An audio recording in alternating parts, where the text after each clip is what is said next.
Hello everyone, I'm Fabriello N, and this is a new video, and it will be a game review. And we will talk about this game right here, Suikoden DS. Let's call it Suikoden DS for having a simple title. A nice RPG developed by Konami in 2009, and I believe this is the last game of the Suikoden franchise. We already have 5 games, 2 for the PlayStation 1 and 3 for the PlayStation 2, I believe. I'm not sure.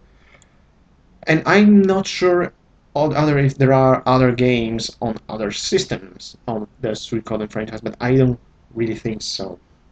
For curiosity, this is the last game that I bought in a shop back in Italy in August, and this is the last game that I finished. So I wanted to do a review in a long time, but also at the same time I wanted to mainly finish the game in order to do a better review and have a better knowledge of it, so I can do a decent review.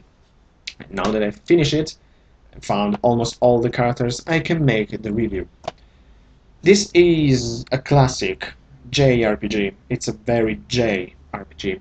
Basically, you have your group of friends that later will become the saviors of the world, and find many other characters that will help you fighting this big evil. Your usual RPG kind of story. I mean, it's not very original, like no, not at all, but it's still nice. It's a good game, and nothing to complain about that. Let's talk about technical argument, like the graphics. Well, I'm really don't care a lot about graphics. Graphics don't make a good game for me. That's one of my philosophical things about games today. But of course, I like a good-looking game, like everybody else, and this one it's your basic DS graphics, so it's nice. It's not bad at all.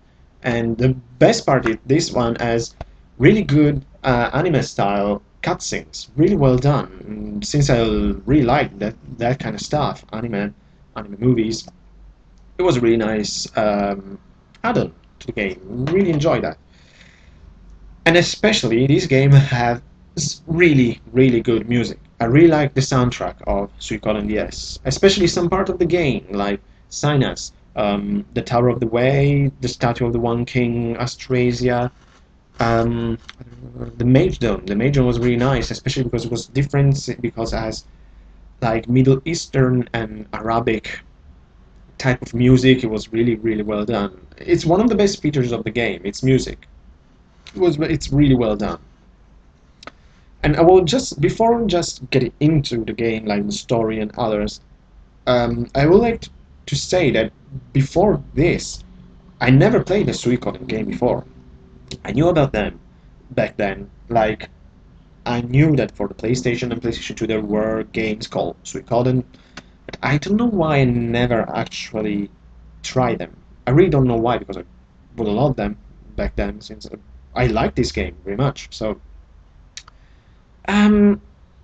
for this reason, the fact that I never played them, like it was it is the main reason why I was so surprised when I played for the first time.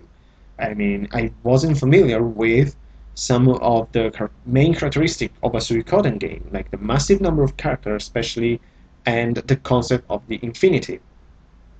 I believe that both of these things were in the other games as well. I'm just not sure since I never played them, but I think so, like especially the characters.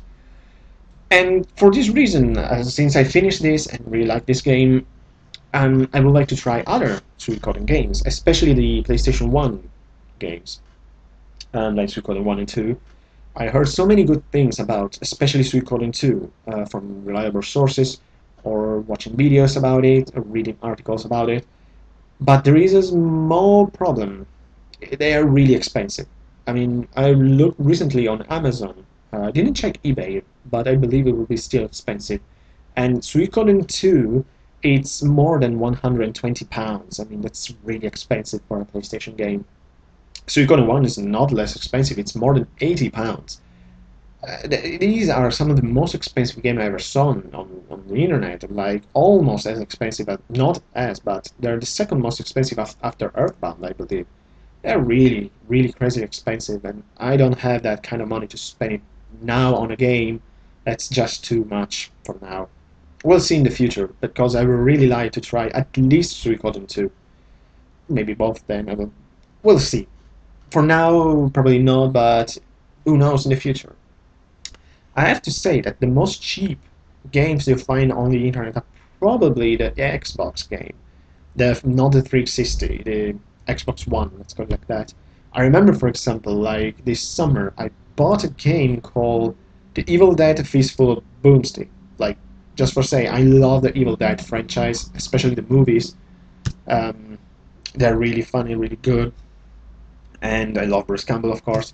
So always wanted to try a game of the Evil Dead saga, let's call it like that. And this one cost me like £2.50. £2 worth for the shipping, 50 pence the game. So it was ridiculously cheap. I say, why not? Let's try it. If it's not good, I spend just £2. It's not a big deal. I mean, they're really, really not expensive. And on the contrary, PlayStation 1 games or Super Nintendo ones, so my favorite consoles, are really expensive. Especially the best games are crazy expensive. That's Suikoden, Earthbound, and others. I mean, it's really difficult to find games for these consoles less than 20-25 pounds. Really difficult. I mean, usually they're from £30 on. So back to Suikoden DS. Let's talk about the story. It's the main feature of the game, the most interesting and best quality of this game. It's its story. I found it really interesting, although a little confusing at the beginning, since if you never played a Suikoden game like me, it's really confusing at first. I mean, what the hell is this Infinity? What's going on? So, as I told you, the Infinity is a key concept of the game. Basically, it's a theory that the universe is made by infinite version of the same world, or something like that, if it makes sense. And thanks to some sort of portals called Gateway, you're able to travel from around these worlds. But this is used mainly in multiplayer game, not on the single player campaign.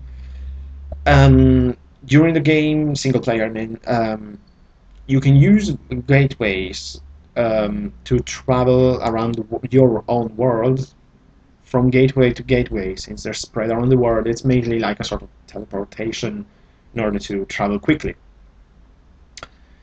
The main story of the game is that the Infinity at the beginning of the game is going through radical and dangerous changes because of an entity called the One King, who is traveling from world to world around the Infinity, destroy worlds in order to fuse them together in the world of the main characters.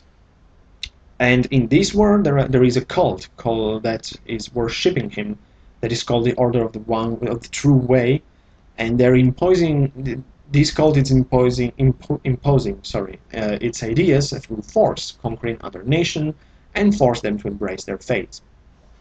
And they believe that the future is already predetermined, and that during the story, basically, this idea that may sound silly, basically, you'll discover that they're preparing the world for the arrival of the One King after he finished destroying 12 worlds and merge them together into your own world.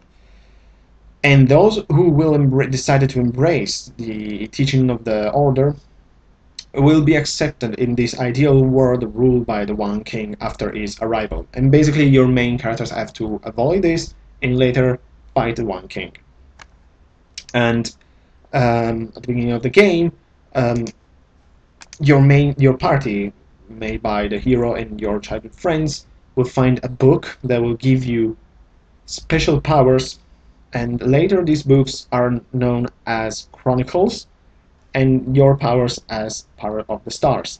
And these books are the origins of your power, because you'll discover that these books, these Chronicles, are actually the memories of the worlds destroyed by the One King.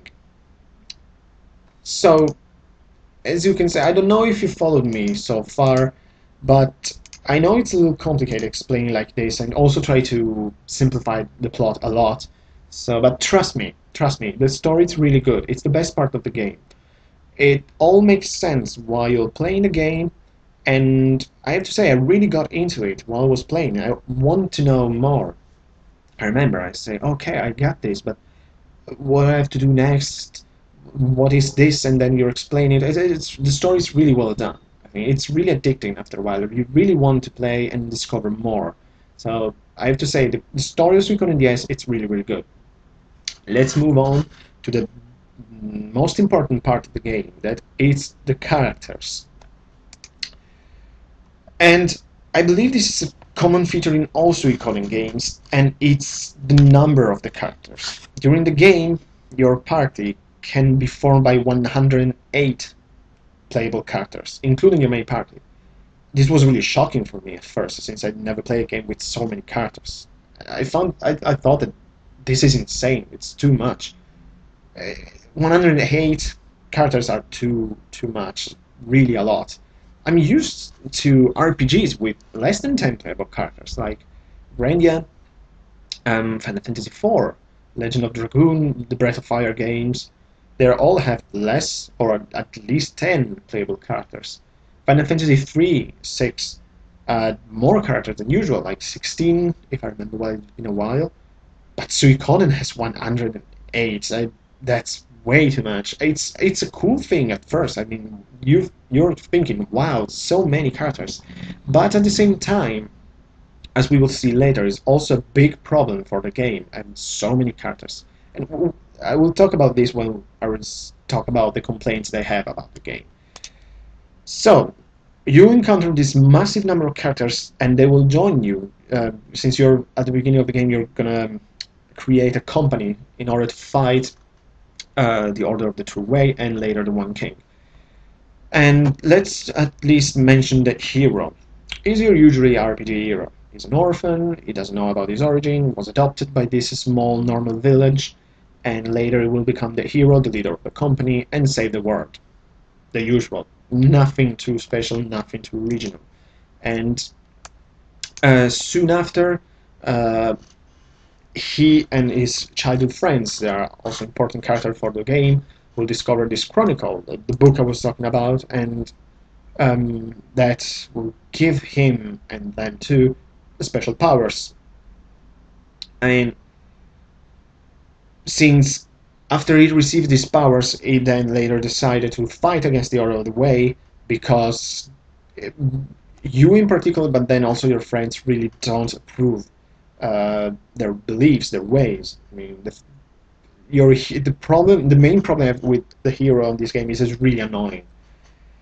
He's really annoying. I mean, he really, and I mean, really believes that his future, the future in general, is not predetermined, and he constantly says, like every 10 seconds, every time, like, you'll never know until you try. I mean, the first time was okay, I agree with him, but after the 10 billion times they say that, I say, I get it, shut up. It was really annoying. I mean, he's not a really memorable main character for an RPG. I mean, there's so much better heroes around, but after a while, he's okay. He's just annoying, but like in the game, he's like a good fighter, whatever you need. So just turn up the volume when he's speaking, and you're fine.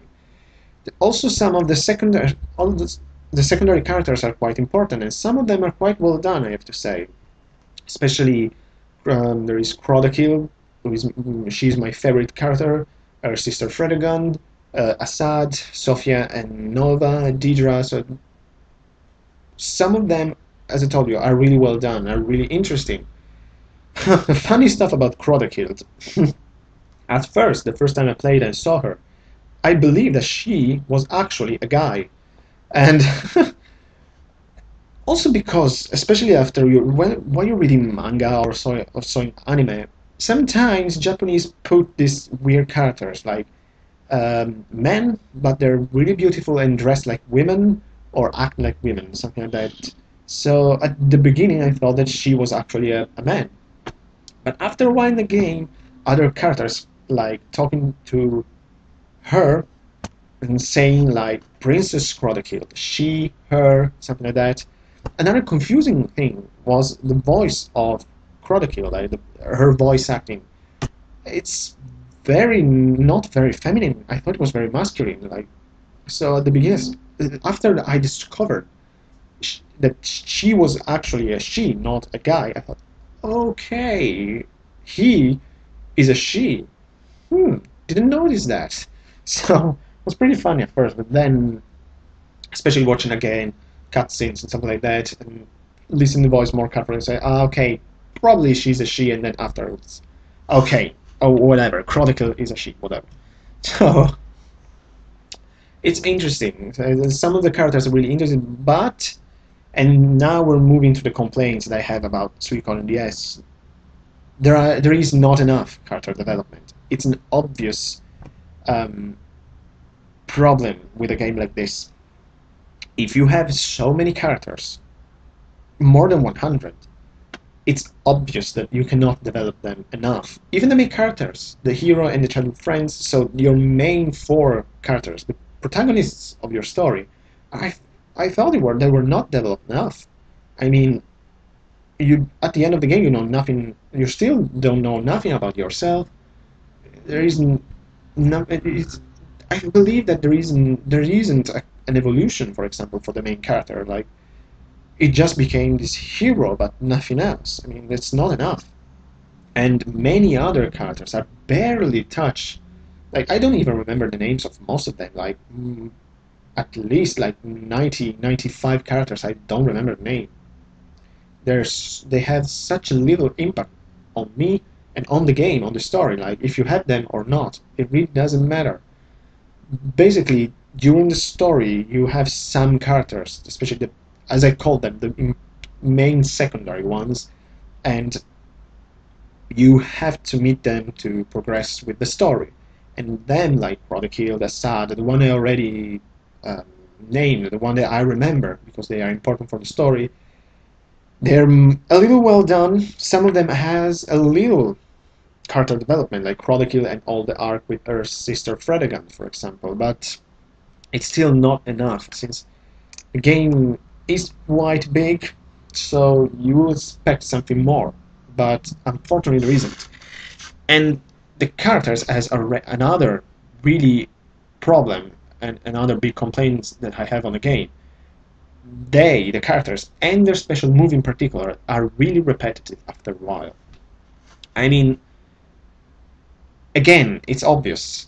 When you have so many characters, some of them are pretty much the same. Like you have Chronicle, who is very strong with sword attacks. Then you have Yume, I believe she's called it. Basically, she's the same thing, exactly the same thing. A little less powerful because Chronicle is insanely powerful after a while, but she has the same sword attacks, same skills. I mean, after a while, they're all the same, and especially with the powers. Each and every one of these characters have, I believe, like 4 or 5 special abilities from their star powers, and these after a while are all the same because if you want to have different abilities for each and one of the characters, it's going to be like 500 different abilities, and that's not possible, I believe. Um, the developers of the game didn't have the time and patience to do something like that. It's really annoying and difficult to do something like that. But it's a problem. After a while, you have 108 characters with almost all the same abilities. It's really repetitive. It's really a problem. I noticed that especially at the end of the game when I managed to find almost all the characters. I say, these abilities are all the same. Just one character has it or not. So another complaint that I have about Suikoden DS, it's not really challenging, not at all, and it has a disappointing ending. Suikoden DS definitely is not an R game. Like when I finish it, I beat the One King at my first shot. So it's supposed to be the final boss, but I beat it I beat it in a couple of minutes at the first shot. It's nothing special.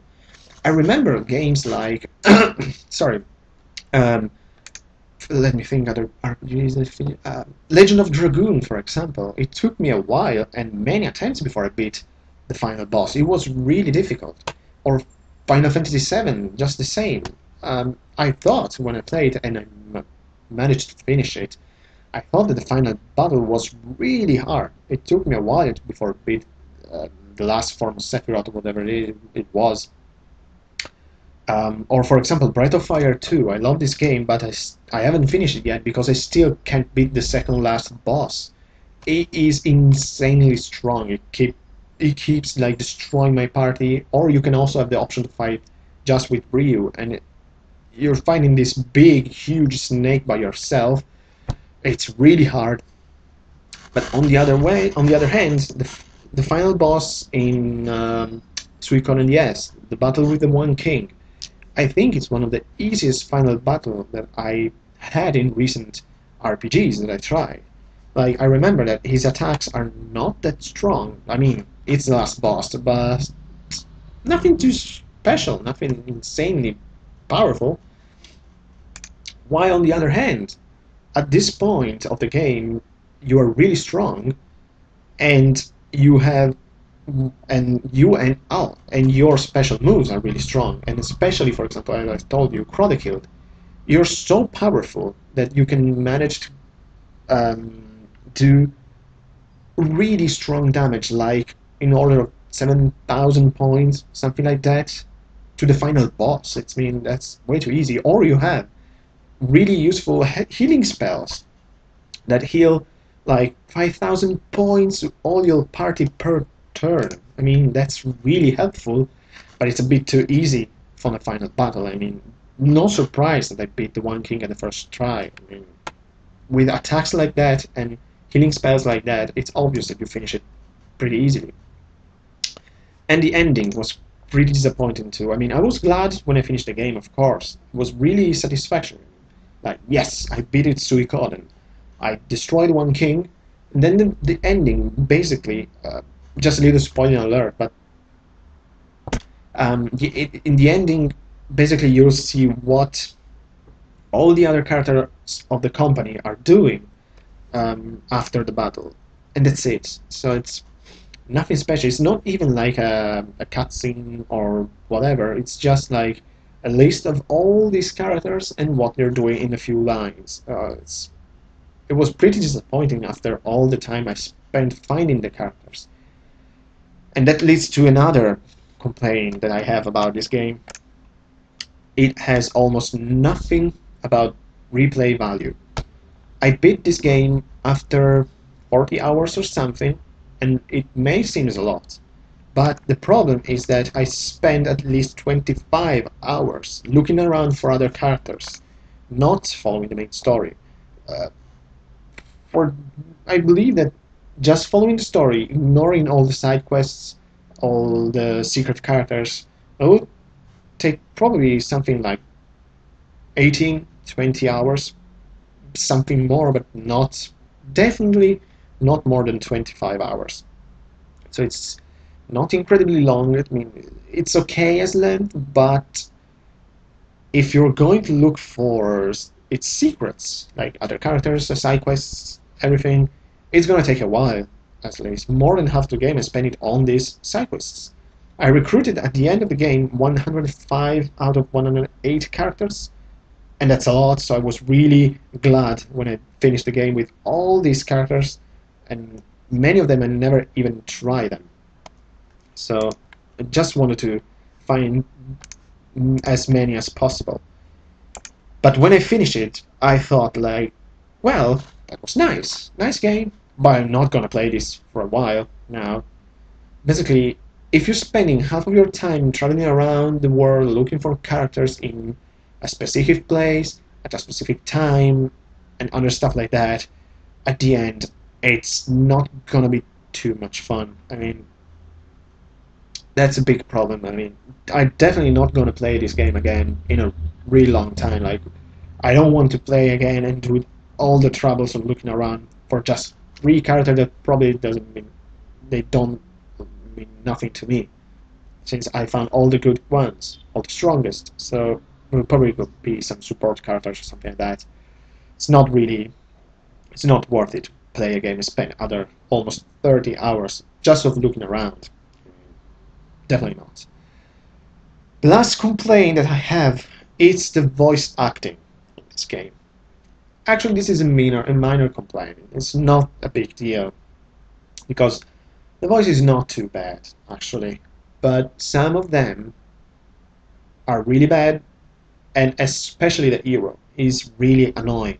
When he's speaking, you're just thinking, shut up, you're really annoying. You just want to turn off the volume or just skip the conversation. Some of them are actually okay, nothing too memorable, but like except for Chronicle, that it was quite ambiguous at the beginning. Others are okay. I mean, it's not bad, but not good, but nothing special, I believe. Especially like if you remember the good old days of the PlayStation, these were the games where, for the first time, they had voice acting. Like, think of Grandia. This is one of my favorite game of all time, and it's famous for its bad voice acting. But for me, it's so bad that it's good. I mean, I'm attached to the voice. I cannot imagine Grandia without Justin Fin and Sue with those voices. It will be not the same. You are attached to those weird voices, but in a good way. All even though they're clearly bad, they're not good. Or think of Resident Evil, the first game. The voice acting was definitely not good, but again, you're attached to those voices. I cannot imagine Jill Valentine or other characters like Chris with different voices. They're bad but good at the same time. That was a characteristic of the PlayStation. You'll probably, for Suikoden DS on the other hand, you'll probably expect something more for a 2009 game. But at the same time, this is really not a big complaint. Also because at least three-fourths of the game is not spoken, just mainly like dialogues without voice, and the voice is mainly for cutscenes, or just for really, really important moments of the story, the character will suddenly speak. But it's not that bad actually.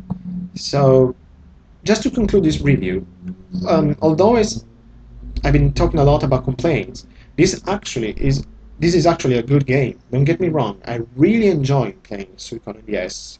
It's not a masterpiece, and since it has its own problems, but it's still a really good and solid game for your DS collection. Also, you have to think that on the DS you have really strong competition, really good other RPGs. Think about Chrono Trigger, um, the Dragon Quest games, 4, 5, 6, and 9, Final Fantasy 4, for example. These are amazing games. So it's difficult that Suikoden is not as good as them, but it's still a really good game, and if you like RPG, you'll definitely want to try this. Especially if you're new to the concepts introduced by Suikoden, like I was. I didn't know about Infinity or all these characters, and although at the end, when you're almost finished the game, you found most of the characters not necessarily, or they're too underdeveloped, during the game you're excited about finding new characters. You want to find all these 108 characters just to complete it. You have all of them in your party. Yes, as I told you, at the end you're tired of them. You just want to finish the game.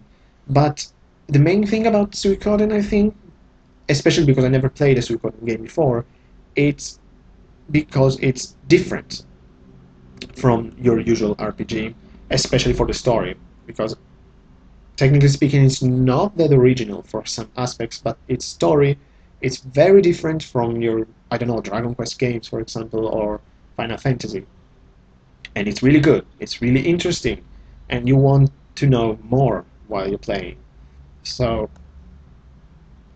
you really want to explore this world, this universe more, learn more about the Infinity, find all the characters. So, trust me, it's a good game. You really want to try it. It's nothing that memorable, especially because it doesn't have almost any replay value. But it's a really good game, and it's really worth a trying for, especially for lovers of the RPG genre like myself. Since it's my favorite genre, I couldn't miss this game, I believe. And although, as I told you, there are a lot of complaints in my list, I'm really glad that I played because I really enjoyed this game. So I believe that anyone who likes RPGs should at least try Suikoden DS.